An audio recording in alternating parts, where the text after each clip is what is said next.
Hello everyone, আসসালামু আলাইকুম। আমি আজকে নারিকেল দিয়ে পিঠা বানাবো।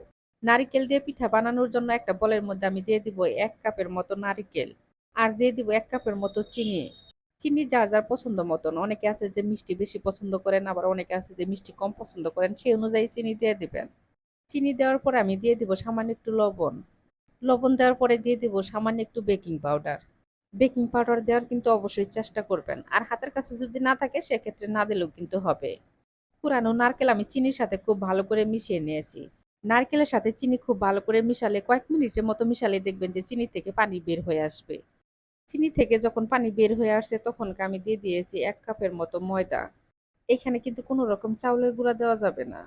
কিন্তু আপনারা চাইলে ময়দার পরিবর্তে আটাও দিতে পারবেন।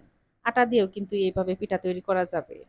আমি কিন্তু নারকেলের সাথে পুরাটাই কিন্তু চিনি গলিয়ে নেই নাই। 90% আমি গলিয়ে নিয়েছি।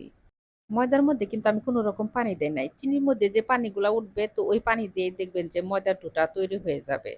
এখানে পানি দেওয়ার কোনো প্রয়োজনই নেই। আর এই পিঠা বানাতে কিন্তু কোনো বেলাবেলির ঝামেলা নাই। তো খুব সহজ, বানানো সহজ আর খুব সুন্দর একটা পিঠা আর অনেকটা মুচমুচে হয়। আপনারা চাইলে কিন্তু এভাবে পিঠা বানিয়ে অনেকদিন বড়া সংরক্ষণ করে রাখতে পারবেন। ময়দার ময়ান আমি হাত দিয়ে খুব ভালো করে ডলে নিয়েছি।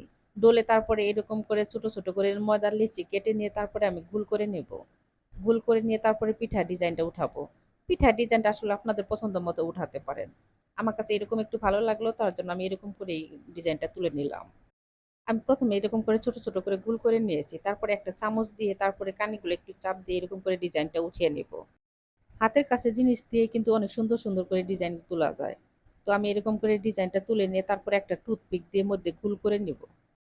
এই নারকেল পিঠাটা এতটা মুচমুচে হয় আর এতটা মজা লাগে খেতে, না বানালে কিন্তু কখনোই বুঝতে পারবেন না। আপনারা চাইলে সন্ধ্যায় এইভাবে নারকেল দিয়ে পিঠা বানাতে পারেন।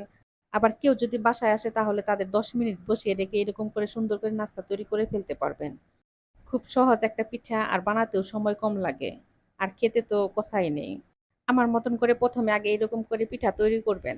খেয়ে তারপরে আমাকে কমেন্ট করে জানাবেন এই পিঠাটা খেতে কেমন লাগে। বানিয়ে খেয়ে দেখবেন। যদি মজা লাগে তাহলে অবশ্যই আমার ভিডিওতে একটা লাইক, কমেন্ট আর একটা শেয়ার দিয়ে দিবেন। আর অবশ্যই আমার পাশে থাকবেন। সব কয়টা পিঠা আমি একইভাবে বানিয়ে নিয়েছি। নিয়ে আমি প্যানের মধ্যে সয়াবিন তেল গরম করে নিয়ে তেলের মধ্যে আমি দিয়ে দিয়েছি।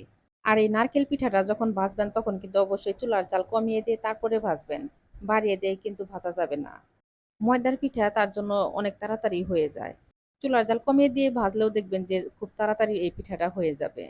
আর এই ময়দার পিঠাটা কিন্তু চুলার জাল কমিয়ে ভাজলে কি একটু মুচমুচে বেশি হবে। আর অবশ্যই যদি সংরক্ষণ করে রাখতে চান তাহলে একটা বয়ামের মধ্যে রেখে তারপরে সংরক্ষণ করে রেখে দিবেন। তাহলে দেখবেন যে অনেকদিন বড়া মুচমুচে থাকবে।